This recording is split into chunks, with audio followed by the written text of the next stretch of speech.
All of his co-workers were gone. What could it mean? Stanley decided to go to the meeting room. Perhaps he had simply missed a memo.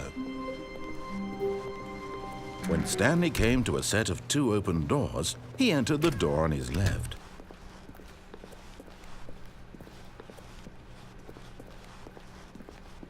Yet there was not a single person here either. Feeling a wave of disbelief, Stanley decided to go up to his boss's office. Hoping he might come into a staircase, Stanley walked upstairs to his boss's office.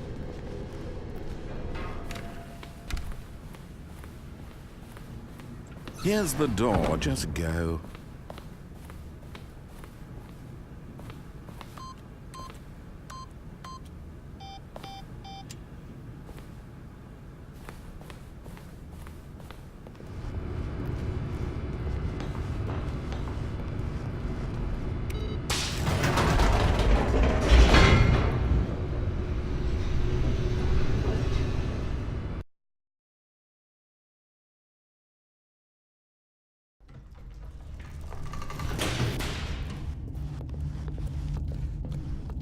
Stanley walked straight ahead through the large door that read Mind Control Facility.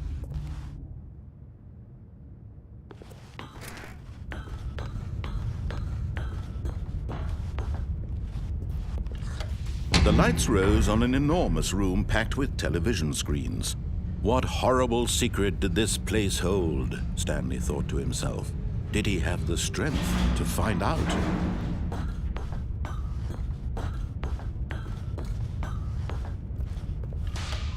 Now the monitors jumped to life, their true nature revealed. Each bore the number of an employee in the building, Stanley's co-workers. The lives of so many individuals reduced to images on a screen, and Stanley, one of them, eternally monitored in this place where freedom meant nothing. This mind control facility, it was too horrible to believe. It couldn't be true. Had Stanley really been under someone's control all this time? Was this the only reason he was happy with his boring job? That his emotions had been manipulated to accept it blindly? No, he refused to believe it. He couldn't accept it. His own life in someone else's control? Never! It was unthinkable. Wasn't it? Was it even possible? Had he truly spent his entire life utterly blind to the world? But here was the proof, the heart of the operation. Controls labeled with emotions, happy or sad or content. Walking, eating, working, all of it monitored and commanded from this very place. And as the cold reality of his past began to sink in, Stanley decided that this machinery would never again exert its terrible power over another human life, for he would dismantle the controls once and for all.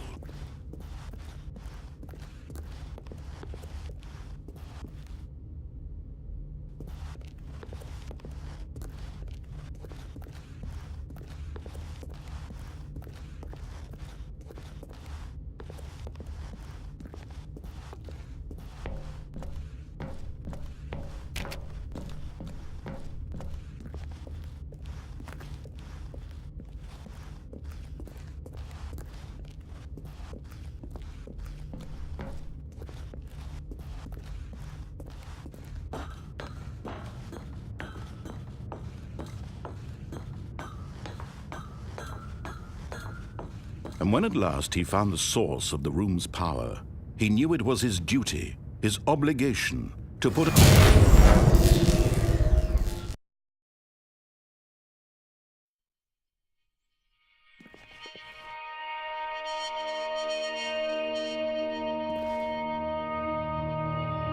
blackness and a rising chill of uncertainty. Was it over?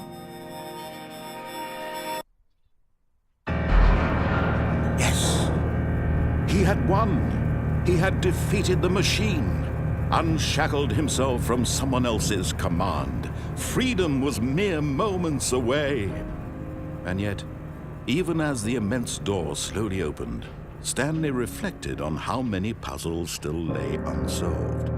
Where had his co-workers gone? How had he been freed from the machine's grasp? What other mysteries did this strange building hold?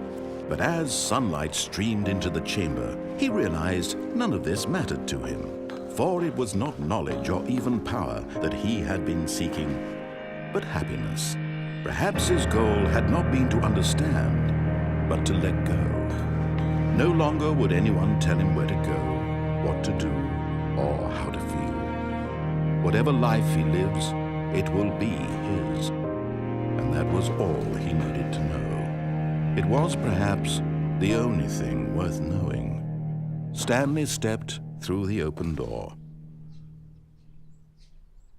Stanley felt the cool breeze upon his skin, the feeling of liberation, the immense possibility of the new path before him. This was exactly the way, right now, that things were meant to happen. And Stanley was happy.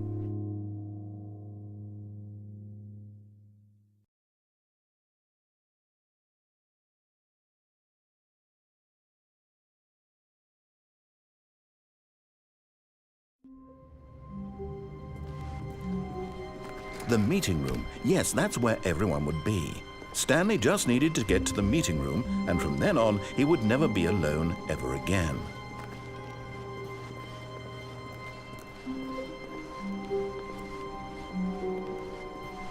When Stanley came to a set of 2 open doors, he entered the door on his left.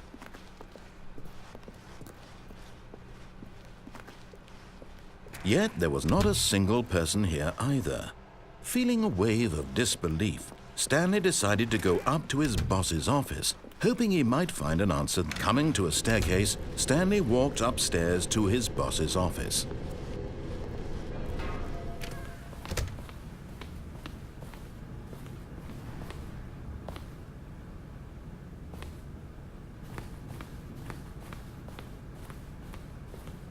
Here's the door, just go.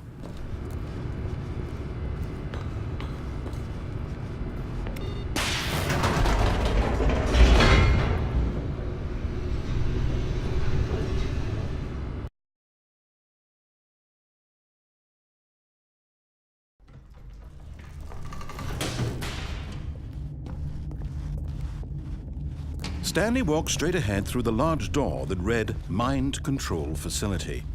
Although this passageway had the word escape written on it, the truth was that at the end of this hall, Stanley would meet his violent death. The door behind him was not shut. Stanley still had every opportunity to turn around and get back on track. At this point, Stanley was making a conscious, concerted effort to walk forward and willingly confront his death.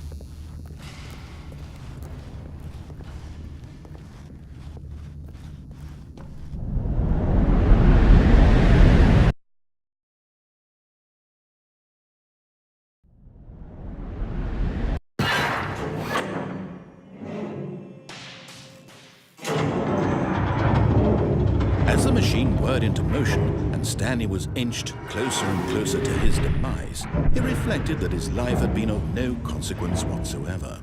Stanley can't see the bigger picture. He doesn't know the real story, trapped forever in his narrow vision of what this world is.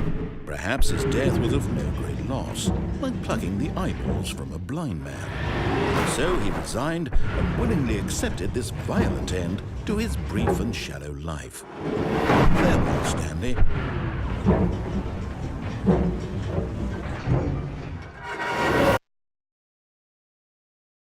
"Farewell, Stanley," cried the narrator, as Stanley was led helplessly into the enormous metal jaws. In a single visceral instant, Stanley was obliterated as the machine crushed every bone in his body, killing him instantly.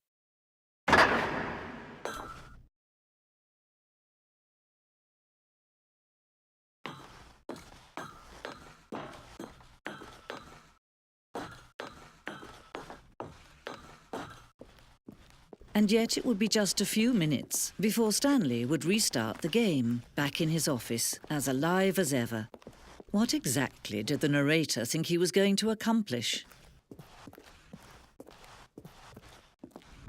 When every path you can walk has been created for you long in advance, death becomes meaningless, making life the same. Do you see now? Do you see that Stanley was already dead from the moment he hit start?